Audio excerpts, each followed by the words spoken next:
Cardano is trading at 31.4 cents, up 0.47% today. The market cap is at $10.8 billion. The fully diluted market cap is at $14.1 billion, and the 24-hour trading volume is at 250 million. Today, we're looking at the Ardana project on Cardano, the self-proclaimed DeFi hub of Cardano, which are officially pulling the plug today.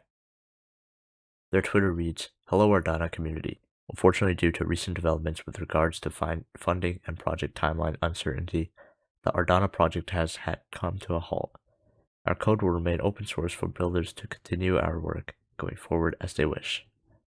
Development on Cardano has been difficult with a lot of funding going towards tooling, infrastructure, and security. This, alongside the uncertainty around development completion, has led to the best course of action being halted development of DUSD.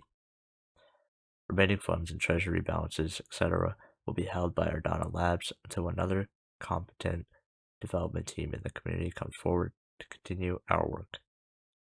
We want to thank all of you for your support throughout our development. We will continue to be involved in the Cardano community.